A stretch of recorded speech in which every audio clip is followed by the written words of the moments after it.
feel like that's not asked enough to our congregation. How are you?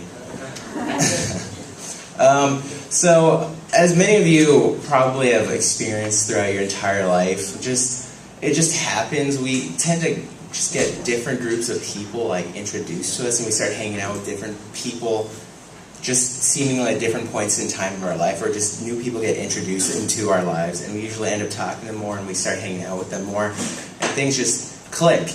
Well, I've been talking to someone a lot lately, and she's a really charismatic person, a really charismatic Christian, and it's when you encounter someone new, usually you're not sure how to react to them, and so I had a good reaction because when I see someone really charismatic and Christian, just loving God openly, it's really encouraging to me because I've been kind of a lukewarm Christian lately.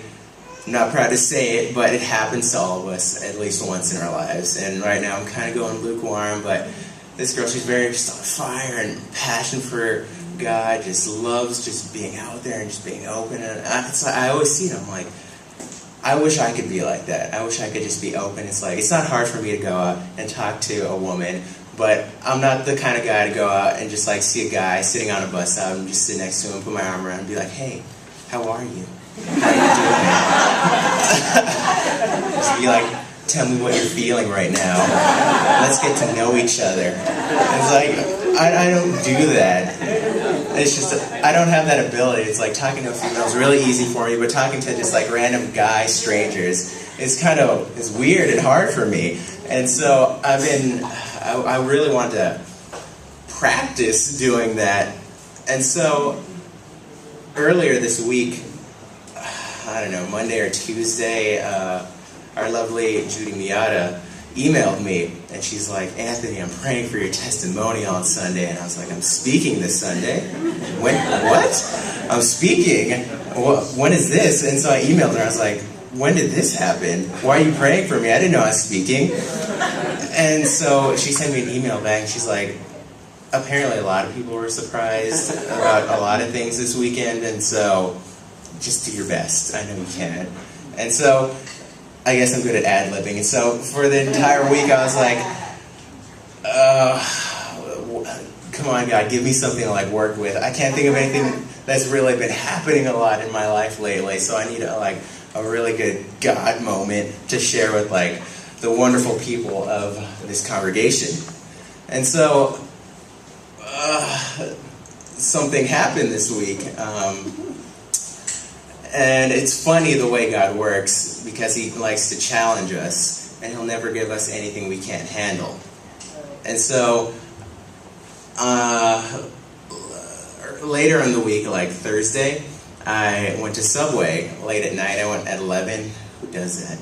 I went to Subway at 11 at night, because the one next to my house is open until midnight. What does that? And so I went to this Subway at 11 at night, and I ordered something like a teriyaki chicken sub, foot long. And I just felt just hanging out there. I was like, I just feel like being calm right now, so I just ordered it from the nice Mexican woman. And then I sat down, and I was like, oh, this smells so good. I haven't had anything to eat all day. It's 11 at night. Who does that? And so I was sitting there, and I was about to eat it, and then I noticed, in comes this really huge 6'5" black guy. He's really buff. He's has all these tattoos down his sleeve. He's looking tough, just completely shaved head. This evil glint in his eye. He glares at everyone in the room as he comes in. He's just and he just has this really just scary presence about him, and I'm just I'm not that kind of black guy. It's I'm really white compared to him. And so I was sitting there, and it's I didn't want to eat yet, because I was just is the guy gonna rob this place? I don't know. I felt kind of scared. And so I was sitting there, I was watching him. He's all yeah, I'll get a bacon BLT. And then he just orders it, and then he orders it, and the woman's anything else? And he's no, that's it. And so then he walks over, and he sits right in the seat across from me. And And he's just staring at me. And so I'm just there with my little turkey sandwich and like a t-shirt and some like shorts and sandals. And I'm just like, and I'm like,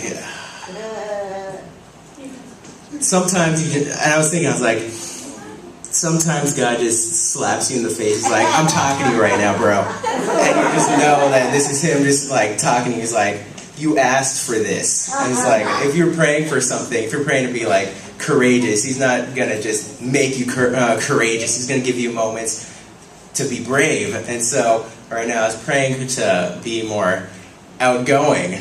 And so I was sitting there and I was just looking at him, or I was just on and off looking at him. I was like looking to the side, looking at my sandwich, looking at my phone, pretending I was texting someone, looking like I was doing something important. And so he was just there, and I don't know why he wasn't eating, but he was just staring at me. And I wanted to leave really bad. I did not want to stay there and just see what was going to happen to me in my rainbow sandals. And there are moments, I don't know if this happens to anyone else, but it happens to me a lot. When I know I have to do something, I will start thinking it. Like when I know I have to speak up, I start thinking it a lot. I'm like, come on, just do it. And then just eventually like some of those blurt out. And so I was just thinking, I was like, I know I have to talk to him. I don't want to talk to him. I know I have to talk to him. I'm not going to do it.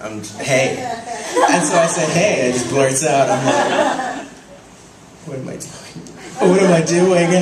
And so he just like an eyebrow kind of raises up, but like I don't know. His eyebrows were angry. Just an eyebrow raises up. I'm like, hi, I'm Anthony, and he's all like, what? And I'm like, I'm Anthony. How are you? I didn't know what to say to a guy. I don't know how to approach a random guy, and I don't know what to say to one. So I was just like, how are you? And he's like, I'm good. I'm Kyle. I'm like, hey Kyle, what are you doing here so late? He's like, he just stared at me for a few seconds, just kind of thinking about what kind of guy at 11 p.m. at a Subway in sandals and a t-shirt and shorts talks to a man of a 6'5" stature, buff, very dark as this. And so he was just staring at me. He's like, I'm having some trouble at home. I'm like, oh, what? You have a heart. And so I started talking to him for like a good 30 minutes. And just after a while, he's all like, I'm really glad you talked to me, Anthony. I really needed someone there for me right now. And I was like, it wasn't me. It was God. He's like, thank you. And that's my story of how Subway turned into talking to a black guy that needed me. And it just goes to show that there are times in our lives where we see we need improvements in a certain area, and we'll pray for them. And we could pray for, like I said, it could be courage, or it could be to be more devout to God, or it could just be stronger. And when you're praying for that, God's not just going to be like, oh, here's strength, here's courage, here's being devout. He's going to give you opportunities. He's going to give you trials that test your abilities, that are going to push you to that limit where you're just like, I don't want to do it. I'm kind of scared of black guys. But if you push past it, you're going to find a reward on the other side.